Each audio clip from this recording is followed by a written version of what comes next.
Waalaikumsalam warahmatullahi wabarakatuh. Bismillah, alhamdulillah, alladzi bi ni'matihi tatimmu shalihah wa bi fadlihi tahsilul barakah wal karamah. Allahumma shalli wa sallim wa barik ala sayyidina wa maulana Muhammadin Sallallahu alaihi wasallam. sayyidis sadah wa ala alihi wa sahbihi wa man tabi'ahum bi ihsanin ila yaumil qiyamah wa la haula wa la quwwata illa billah. Al-Mukarram wal Muhtaram yang mulia, guru-guru kita Kiai Haji Dr. Andes Muhammad Ja'far, kita doakan beliau selalu sehat afiat panjang umur. Amin. Juga Kiai Haji Ahmad Habibi Abdul Rashid Ramli, mudah-mudahan beliau juga selalu sehat afiat, dijaga oleh Allah dan istiqamah manfaat ilmunya buat kita semua. Pengurus Majelis Ukhuwah Islamiyah Haji Basrain, Ustaz Haji Muhammad Tahir, pengurus Masjid Baitul Amin, dan seluruh para jamaah, bapak, ibu, dan saudara-saudaraku yang dimuliakan Allah Subhanahu wa taala. Tanpa berpanjang kalam, mari kita lanjutkan dari pembahasan kitab kita. Sebelumnya kembali baca suratul Fatihah. Mudah-mudahan ngaji kita ini diterima oleh Allah Subhanahu wa taala.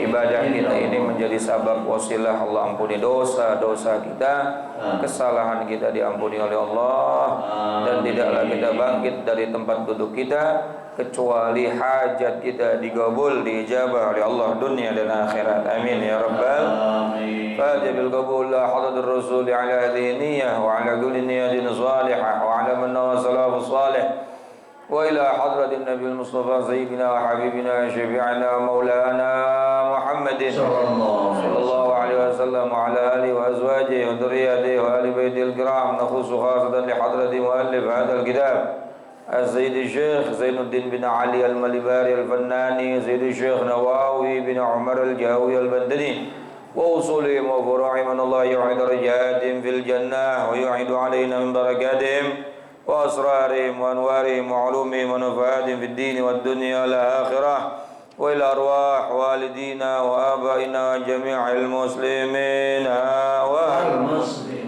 والمؤمنين والمؤمنات الأحياء منهم والأموات، وإلى حضرة النبي الفاتحة. أعوذ بالله من الشيطان الرجيم. بسم الله الرحمن الرحيم. الحمد لله رب العالمين الرحمن الرحيم مالك يوم الدين. إياك نعبد وإياك نستعين. اهدنا الصراط المستقيم صراط الذين أنعمت عليهم غير المغضوب عليهم ولا الضالين. رب اغفر لي ولوالدي. آمين. Halaman 59 ya Pak, masih ya. Bismillahirrahmanirrahim. Qala al-musannif rahimahullahu ta'ala wa nafa'na bi'ulumihi wa amadna bi asrarihi fid dharaini amin. Wa qala alaihi salatu wassalam, dan Nabi sallallahu alaihi wasallam bersabda, masih menerangkan cabang iman yang ke-53 tentang tolong menolong di dalam kebaikan dan ketakwaan. Kata Nabi, inna min ahabbil a'mali ilallah, sesungguhnya di antara amal yang paling dicintai oleh Allah Subhanahu wa taala adalah idkhalus sururi, memasukkan as-surur, kebahagiaan, ala qalbil mu'min, atas hatinya orang-orang yang beriman. Jadi di antara ibadah yang paling dicintai oleh Allah Subhanahu wa taala adalah membuat hati orang yang beriman itu senang. Idkhalis surur. Dalam riwayat yang lain dikatakan idkhalis surur fi qalbil mu'min afdalu min ibadati sittina sanah. Memberikan kebahagiaan di hati orang yang beriman pahalanya lebih baik daripada ibadah sunnah 60 tahun. Nyenengin orang itu pahalanya 60 tahun ibadah sunnah. Pak, ada 60 tahun sholat sunnah terus kagak berhenti-berhenti ada. 60 tahun puasa sunnah terus kagak berhenti-berhenti ada. Ada Abu Yadimiyati puasa kagak pernah berhenti beliau. dari umur masih remaja sampai wafatnya. Berhenti puasanya cuma di hari tasyrik dan 2 hari raya Idul Fitri dan Idul Adha. Selebihnya puasa sunnah terus. Makanya pantas jadi wali. Kalau kita wali murid. Ya puasa Senin udah niat, ngeliat nasi uduk lapar lagi. Tapi bisa kita dapetin pahala ibadah sunnah 60 tahun. Bagaimana caranya? Kasih kebahagiaan kepada saudara kita sesama muslim. Ya Allah, tiap hari Pak peluang itu ada Pak. Betul nggak? Kalau bitabassam, walaupun hanya dengan senyum, apalagi sampai bantuin dia, sampai dia senang. Makanya saya sering mengatakan, termasuk saya sendiri itu mengingatkan diri sendiri. Kalau diundang orang, niat yang pertama itu idkhalis surur. Bapak diundang selamatan, syukuran, nikahan, apapun bentuknya itu diundang sama tetangga. Niat yang pertama, ya Allah, saya pengen nyenengin orang yang undang saya. Enak gak tuh? Datang kita, seneng gak orang yang undang? Seneng gak Pak yang undang? Seneng. Apalagi kalau ada orang sakit kita tengokin. Tapi jangan lenggang kangkung Pak, nengokin orang sakit. Tambah lagi yang kita tengokin mak kita. Cuma datang doang. Sakit apa mak? Apa sih yang dirasa? Kata emaknya, gue kagak ngerasain apa-apa. Nah katanya sakit. Ya lu kagak bawa apa-apa. Lu gak bawa apa? Mana bisa gue ngerasain apa-apa? Kalau bawa apa-apa kan bisa dirasain apa-apa. Ya Allah karim. Kalau kita niat pertama datang ke tempat orang yang undang kita itu khalis surur, belum apa-apa kita udah dapat pahala ibadah sunnah. Fi riwayatin 60 tahun, riwayat yang lain 1 tahun. 60 tahun deh kita ambil. Walaupun ini hadis fadailul a'mal, hadis fadilah amal.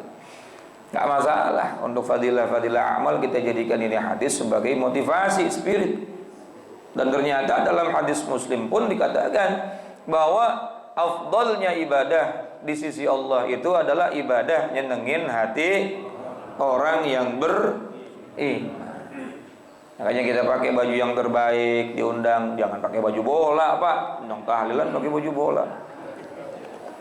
Betul nggak? Undang-undang habis nobar Argentina, tahlilan pakai baju bola. Kita diundang hajatan, kita pakai baju yang terbaik. Niatnya itu khalis surur, niatnya nyenengin orang mukmin. Belum apa-apa kita udah dapat pahala 60 tahun. Bonusnya berkat. Udah dapat 60 tahun ibadah sunnah, pulang bawa Masya Allah 2 lagi, orang dekat ustadz.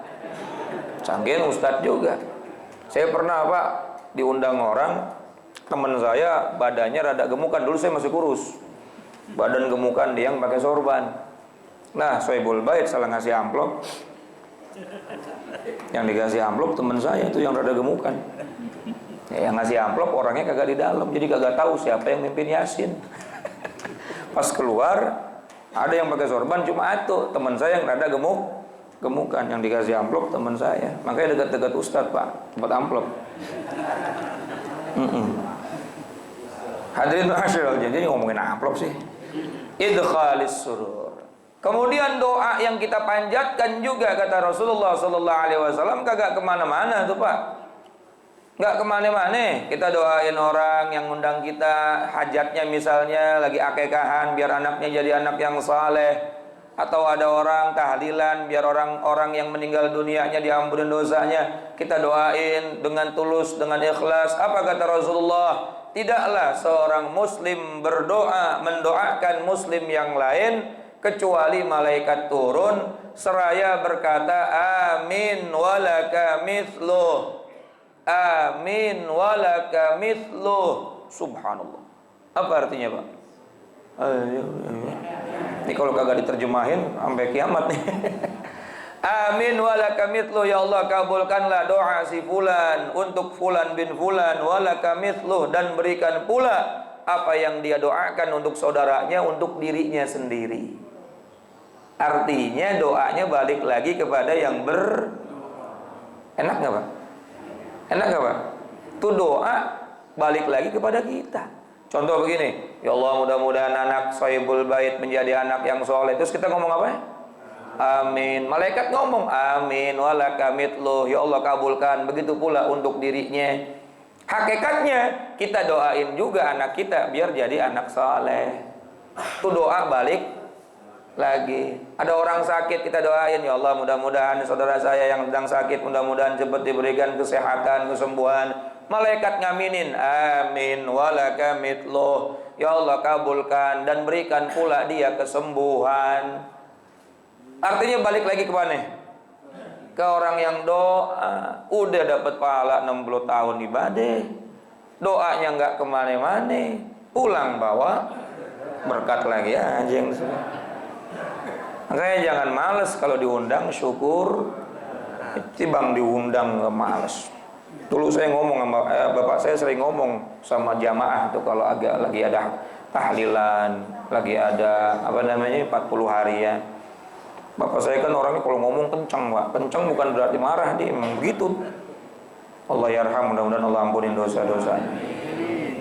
Bapak-bapak ini yang tahlilan, kalau memang Bapak rajin doain orang, ntar kalau mati banyak didoain orang.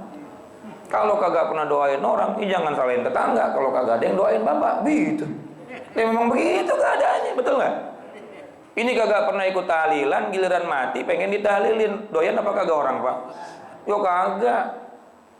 Kagak biasa makan nasi uduk dikasih nasi uduk, kagak bakal bisa. Jadi doyanannya kita apa? Makanya kita punya teman, punya sahabat, kalau yang tiap hari kumpul bareng misalnya, dia kalau ada orang susah, dia orang diundang selalu datang. Pasti kalau ada apa-apa tuh rumah pasti rame juga tuh. Itu udah hukum alam, hukum Allah. In khairan fa khairan wa in syarran fa syarran. Ya Allah, apa yang kita tanam kebaikan pasti akan berbuah kebaikan pula. Betul nggak Pak? Dan nggak ada ruginya. Hukum alam. Alam punya hukum ya. Nggak ada ruginya. Udah datang dapat pahala 60 tahun, doa nggak kemana mana, masya Allah. Terus Sohibul Bait nggak dapat apa-apa ya, dapat juga. Ya sama juga, Sohibul Bait kan nyenengin orang yang datang ngasih berkat. Betul nggak? Sodakohnya luar biasa ya, pahalanya justru lebih banyak Sohibul Bait. Itulah orang Islam, semuanya nggak ada yang sia-sia kalau niatnya lillahi ta'ala. Jadi idkhalis surur. Jadi kalau mau kondangan, mau apa yang hubungannya dengan sesama muslim, niatin pengen bahagiain hati orang yang beriman. Biar belum apa-apa kita udah dapat pahala 60 tahun ibadah sunnah. Wa yufarija anhu ghamma. Kemudian yang kedua yang paling Allah sukai, yang paling Allah cintai dari ibadahnya seorang hamba adalah ketika seorang hamba memberikan jalan keluar dari kesulitan saudaranya. Ada orang susah, dikasih jalan keluar dengan cara apa saja. Apakah nasihat, apakah biaya, apakah tenaga. Yang penting tuh orang sulitnya bisa dikasih jalan keluar. Atau minimal dengan doa. Makanya kalau doa Pak, jangan egois. Jangan egois Pak kalau doa. Doain saudara kita juga, istighfar juga, Masya Allah. Istighfar jangan astagfirullahaladzim, astagfirullah. Tambahin li wali walidayya walil mu'minina wal mu'minat wal muslimina wal muslimat al ahya'i minhum. Kan enak saling doain, betul. Rasulullah aja waktu dapat rahmat waktu Isra wal Mi'raj, assalamu alayka ayyuhan nabiyyu wa rahmatullahi wa barakatuh. Allah yang langsung berkata kepada Nabi Muhammad pada saat Isra wal Mi'raj di Sidratul Muntaha, keselamatan alaika atas kamu wahai Muhammad. Yang ngomong langsung zat yang maha memiliki segalanya. Berarti bukan doa lagi, ini malah langsung vonis. Kalau kita kan doa, betul nggak? Assalamualaikum, semoga Allah memberikan kamu. Kalimatnya semoga. Allah mau kasih mau enggak, terserah Allah. Kalau ini Nabi Muhammad langsung mendapatkan dari zat yang punya keselamatan itu sendiri. Assalamu alayka ayyuhan nabiyyu wa rahmatullahi wabarakatuh. Subhanallah. Langsung Allah yang ngasih. Apa Nabi Muhammad cukup bangga di situ? Enggak, Pak. Nabi ingat sama saudara-saudaranya. Nabi ingat sama umatnya. Nabi ingat sama orang-orang saleh di bumi. Assalamu alayna, ya Allah, jangan buat saya doang, ya Allah, alayna, kepada kami, ya Allah, wa ala ibadillah, dan kepada seluruh hamba-hamba Allah as-salihin, yang saleh-saleh. Didoain nama Nabi. Nabi nggak egois ya, Pak. Padahal pada saat itu Nabi hanya berdua saja dengan Allah. Tapi Nabi mikirin umatnya. Begitu pula kita kalau istighfar, jangan lupa saudara kita juga kita doa astaghfirullahaladzim li, untuk diriku, wali walidayya, untuk kedua orang tuaku, wali jami'il mu'minina wal mu'minat, dan untuk semua orang mukmin laki-laki dan mukmin perempuan, muslimina muslimat, muslim laki-laki dan muslim perempuan, al ahya, yang hidup, wal amwat, dan yang sudah mati. Hebat orang Islam yang model begitu. Bahkan dalam sebuah hadis di Kifayatul Atsqiya Minhajul Asfiya, doanya istighfar, doanya tahajud itu ya baca itu aja tuh. Enggak usah banyak-banyak. 75 kali atau 70 kali. Maka Allah akan gobul sebanyak hajat sebanyak umat mukmin yang hidup pada saat itu. Coba banyak enggak orang Islam, Pak? Hajat kita banyakkan hajat kita apa banyakkan orang Islam? Banyakkan orang Islam yang hidup saat ini. Maka hajat kita digobul sejumlah dan sebanyak muslimin yang kita doakan. Nah, bisa jadi wasilahnya kita mendoakan orang lain, hajat kita digobul. Ada cerita, Pak. Mungkin Bapak sering dengar kalau pas walimatus safar. Dulu ada ulama, imam kita, imam besar kita, ulama besar kita, al-a'immatul akabir minas sufiyah, yakni Abdullah ibnul Mubarak. Siapa, Pak? Abdullah bin Mubarak. Pada saat musim haji beliau mimpi didatangin dua malaikat. Dua malaikat itu datang dan bertanya kepada Abdullah bin Mubarak, tahukah kamu berapa jumlah orang yang berangkat haji tahun ini? Allah a'lam, hanya Allah yang tahu. Malaikat menjawab 300.000 orang. Berapa? 300.000. Saat itu, Pak, belum ada pesawat. 300.000 ya banyak. Yang saya pernah lihat video di YouTube itu tahun 1928 aja itu sa'i masih berantakan tuh. Jalurnya cuma itu doang. Tabrak-tabrakan. Ya Allah, ini 300.000 banyak banget kan ya, Masya Allah. Terus malaikat nanya lagi, tahukah kamu berapa orang yang diterima hajinya? Allahu a'lam, hanya Allah yang tahu. Apa kata malaikat? Tidak ada yang diterima satu orang pun. Tidak ada yang diterima satu orang pun, kecuali mereka akhirnya diterima sebab karena satu orang, namanya Ali Al-Muwaffiq, yang tinggalnya di Damaskus. Kata malaikat tuh, Ali Al-Muwaffiq itu orang tinggal di Damaskus, tukang sol sepatu. Bangun Abdullah bin Mubarak, astagfirullahaladzim, ini haji 300.000 orang kagak ada yang diterima. Tapi barokahnya ini orang akhirnya seluruh 300.000 orang yang berangkat haji itu diterima. Akhirnya Sayyidina Abdullah bin Mubarak ini pergi ke Damaskus guna untuk mencari orang yang tadi disebut dalam mimpinya. Ketemu ternyata, Pak. Nah, kalau misalnya mimpinya bohong nggak ketemu tuh, Pak. Betul nggak? Ketemu dan dia ternyata betul tukang sol sepatu, orang kismin. Dan itu kebetulan masih musim haji. Ditanya, hal anta Ali? Apakah kamu yang bernama Ali Al-Muwaffiq? Naam, ana Ali Al-Muwaffiq. Betul, saya Ali Al-Muwaffiq. Kamu berangkat haji? Lah, kalau berangkat haji saya nggak di sini. Ini buktinya saya masih ngesol. Tapi kamu mau berangkat haji, harusnya tahun ini saya berangkat. Harusnya tahun ini saya berangkat haji. Kenapa nggak berangkat? Saya udah kumpulin duit dari sol sepatu ini, seperak, 2 perak, 3 perak, sampai akhirnya terkumpullah 100-200 dirham saat itu. Kalau dalam kitab Ihya Ulumuddin 250 dirham. Wallahu a'lam dah kursnya berapa. Dirham itu kan perak ya. 250 dirham. Nah, sebelum hari tarwiyah, pada sudah masuk tanggal 1 Zulhijjah, istri saya lagi ngidam berat. Lagi apa? Ngidam berat. Lagi ngidam berat, tiba-tiba nyium aroma yang enak banget. Nabi ini lagi ngidam kayak begitu, kepengennya kagak boleh kagak diturutin, Pak. Betul nggak? Suamiku, aku nyium wangi enak banget nih, aku pengen makan itu deh. Kalau kagak nih bayinya nyundul-nyundul mulu, bukan bayinya lo. Kadang-kadang bini Masya Allah. Ini kalau kagak dikasih ntar bayinya ngeces, bukan ngeces, ente yang ngeces ngiler. Akhirnya karena Ali Al-Muwafiq ini orang yang cinta sama istrinya, sayang sama istrinya, dicari itu aroma, ketemu. Nggak taunya ada di rumah tetangga lagi masak. Tetanggaku, aku boleh nggak minta semangkok aja apa yang kamu masak? Istri saya lagi ngidam. Tetangganya bilang, lah, nggak boleh. Oh kalau gitu saya beli deh. Lah, nggak boleh. Kalau gitu apapun yang kamu minta, saya rela menukarnya demi semangkok ini biar istri saya kagak ngambek nih. Lah, nggak boleh. Ngomong lahnya sambil nangis, Pak. Nggak boleh, nggak boleh. Hadza halalun minni wa haramun alaik. Ini halal buat saya tapi haram buat kamu. Loh, kan ente orang Islam.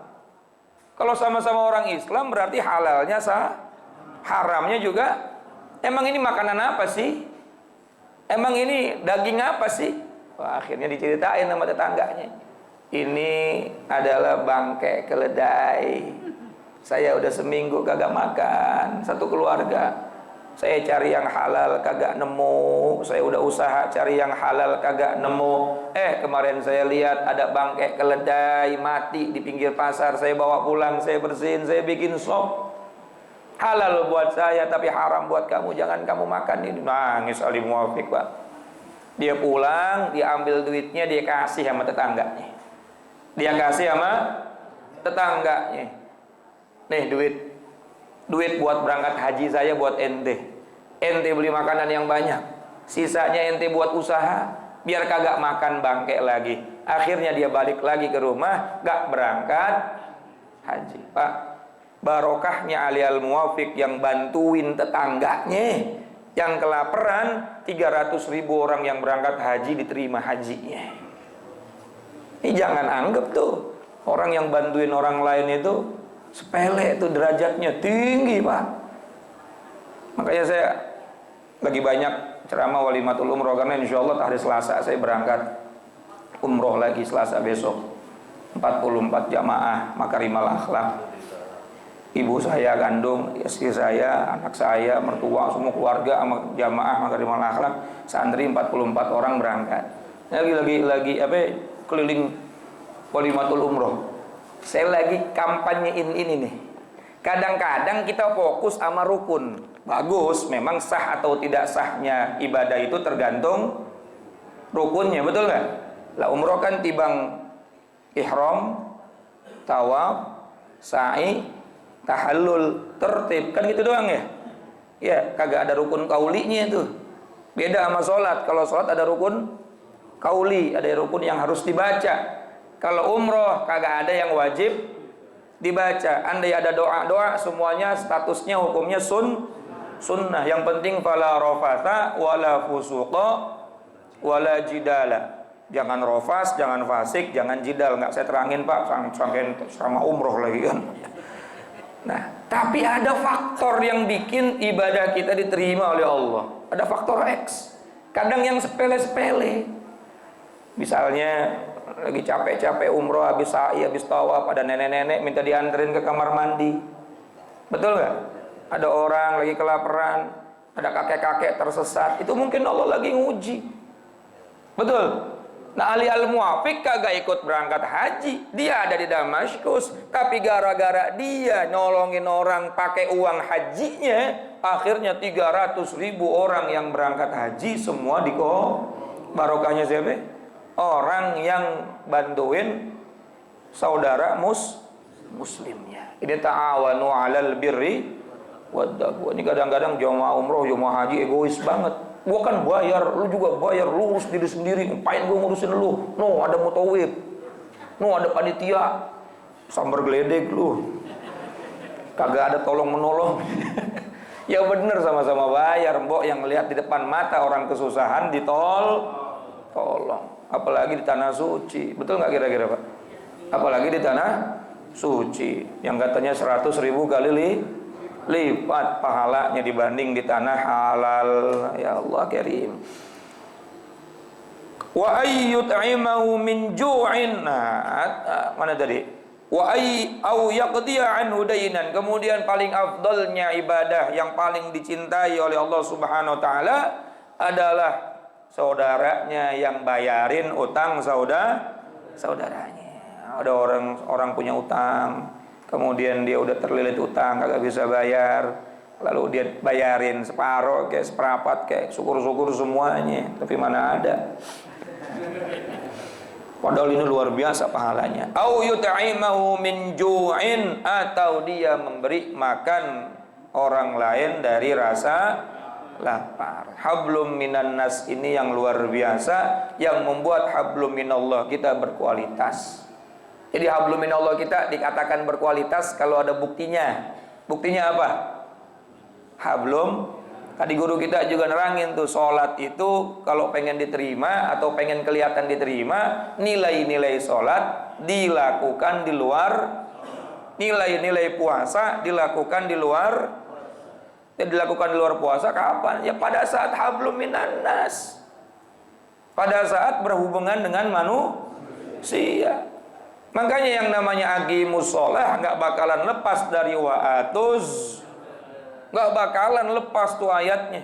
Kalau udah aqimus sholah pasti wa'atuz zakat, atau ayat yang lain wa mimma razaqnahum, sholat kemudian buktikan dengan wa mimma razaqnahum yunfiqun. Apa yang kita miliki kita infakin. Artinya nggak boleh pelit, medit, mereka hese, pantat koneng, koret. Kalau udah kayak begini nih gelarnya, masya Allah, jangan hartanya, dosanya diminta nggak dikasih. Saking pelitnya, dosanya diminta. Sholatnya udah cakep, nah pada saat hablum minan nasnya baru dinilai itu. Ya haji juga gitu, umroh juga begitu. Umrohnya udah cakep, pada saat dia sudah di tanah air, sudah berhubungan dengan sesama manusia, maka apabila pengen dilihat dinilai ibadahnya itu sukses atau tidak, bagaimana pada saat kita bersosialisasi dengan manusia. Betul nggak kira-kira? Ya Allah. Oleh karena itu, inilah afdolnya ibadah, kata Nabi Sallallahu Alaihi Wasallam. Afdolnya ibadah memberikan kebahagiaan di hati orang yang kemudian memberikan jalan keluar pada saat dia kesuh. Lalu kalau dia punya rizki, dia bisa bayarin utangnya saudara. Lalu kalau dia lihat ada orang yang kelaparan, maka dia berikan makan untuk menghilangkan rasa lapar. Karena orang munafik itu, Pak, orang munafik itu dalam surat Al-Ma'un bukan yang nggak sholat, tapi apa? Wa yamna'unal, mencegah diri untuk memberikan manfaat buat orang lain. Dia bisa padahal, tapi nyegah terus tuh. Pengen ngasih males, pengen ngasih males. Ya. Ara'aital ladzi yukadzibu biddin, fadzalikal ladzi wala yahuddu ala fawailul lil alladzina hum an salatihim alladzina hum wa yamna'unal. Mudah-mudahan kita terhindar dari ini semua. Yang pertama, tahukah kalian siapa pendusta agama? Orang katanya ngaku beragama tapi disebut oleh Allah sebagai pendusta. Yang pertama, ada anak yatim, dia bentak-bentak terus. Dia kagak punya rasa sayang sama anak yatim. Boro-boro ngasih duit, sayang aja enggak. Boro-boro ngasih, sayang aja kagak. Padahal dia nggak punya bapak, nggak punya ibu yang harus dia mendapatkan kasih sayang, dia nggak punya kasih sayang. Yang kedua, wala yahuddu ala ta'amil miskin. Kagak pernah ngasih makan orang miskin. Duitnya banyak, orang kismin samping kanan kirinya lapar, diem aja. Kemudian siapa lagi orang munafik? Fawailul lil musallin, celaka bagi orang yang salat. Alladzina hum an salatihim sahun, yang lalai dalam salatnya. Siapa yang lalai dalam salatnya? Alladzina hum yaitu orang yang kalau sholat pengen dilihat mulu, riya. Wa yamna'unal ma'un, dan selalu mencegah diri untuk berbuat kebaikan. Nauzubillah min zalik. Jadi jangan cuma fokus dengan hablum minallah. Ya, hablum minallah wajib kita fokuskan, wajib kita sempur, tapi juga ada kewajiban berikutnya, yakni hablum minan nas. Bahkan di sini menjadi afdhalul a'mal, yang paling dicintai oleh Allah, amaliyah ibadah yang paling dicintai oleh Allah. Wallahu a'lam bissawab wa ilaihi marji'u wal ma'ad. Assalamualaikum warahmatullahi wabarakatuh. Waalaikumsalam.